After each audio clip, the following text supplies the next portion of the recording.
విద్యార్థులను క్రీడల్లో ప్రోత్సహించాలని కర్నూలుకు చెందిన ప్రముఖ గ్యాస్ట్రోఎంట్రాలజీ వైద్యులు శంకర్ శర్మ కోరారు.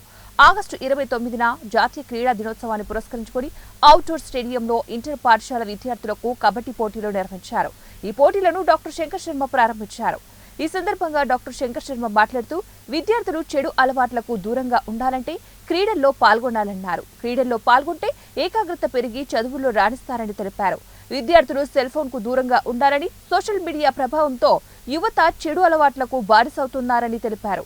క్రీడల్లో పాల్గొంటే ఎలాంటి పరిస్థితులను అయినా కూడా ఎదుర్కొంటారని డాక్టర్ శంకర్ శర్మ తెలిపారు. కబడ్డీ పోటీలలో పాల్గొనేందుకు 16 జట్లు వచ్చాయి. విజేతలకు 29వ తారీఖున బహుమతులు అందజేస్తారు. ఈ కార్యక్రమంలో శ్రీధర్ రెడ్డి, రామాంజనేయులు, చిన్న సుంకన్న తదితరులు పాల్గొన్నారు. ఎందుకంటే ఏకాగ్రత అనేది, ఒక క్రమశిక్షణ అనేది కేవలం స్పోర్ట్స్ లోనే ఉంటుంది. కుల, మత, ప్రాంత భేదాభిప్రాయాలు ఏమీ లేకుండా మనమంతా ఒక దేశము, భారతీయులము అనే భావన ఒక స్పోర్ట్స్ వలన మాత్రమే కలుగుతుంది. స్పోర్ట్స్ అండ్ గేమ్స్ వలన. అదే కాకుండా ఈ బాలికలు వాళ్ళ భవిష్యత్తుకు బాటలు వేసుకుంటున్నారు. ఎందుకంటే కేవలం ఎక్సర్సైజ్ వలన చాలా బెనిఫిట్స్ జరుగుతాయి. మన బాడీ ఒక షేప్ లోకి వస్తుంది, మజిల్స్ ఇంప్రూవ్ అవుతాయి, ఏకాగ్రత పెరుగుతుంది, హ్యాపీ హార్మోన్స్ అనేవి రిలీజ్ అవుతాయి ఎక్సర్సైజ్ బాగా చేయడం వలన.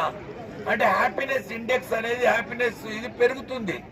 బికాజ్ ఎప్పుడు కూడా మనిషి ఎన్నో మెదడులో చాలా ఆలోచనలు వస్తుంటాయి, కానీ ఆ మనిషికి ఒక రకమైన హ్యాపీనెస్ అనేది ఎప్పుడు కలుగుతుందంటే ఎప్పుడైతే వాళ్ళలో ఎక్సర్సైజ్ బాగా చేస్తారో ఆ ప్రజలు కూడా హ్యాపీగా ఉంటారు. ఎక్సర్సైజ్ చేసేవాళ్ళు ఆ థాట్స్ కూడా ఈవిల్ థాట్స్ రావు.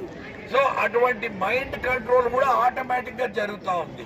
ప్లస్ ఈ గేమ్స్ లో ఆడేటప్పుడు బ్రీదింగ్ చాలా జాగ్రత్తగా తీసుకుంటారు. బ్రీదింగ్ అనేది ప్రాణాయామం, ప్రాణానికి ముఖ్యం బ్రీదింగ్. సో ఎప్పుడైతే బ్రీదింగ్ బాగా తీసుకుంటున్నారో లంగ్ పవర్ పెరుగుతుంది. లంగ్ పవర్ పెరిగిందంటే ఎక్సర్సైజ్ కెపాసిటీ పెరుగుతుంది, స్టామినా పెరుగుతుంది. ప్లస్ ఆట ఆడేటప్పుడు వాళ్ళు ఆ ప్రెసెంట్ మూమెంట్ లోనే ఉంటేనే తప్ప ఆటలో గెలిచలేరు. చాలా సార్లు యాక్సిడెంట్లు, చాలా సార్లు ఓటమిలు, ఎవరైనా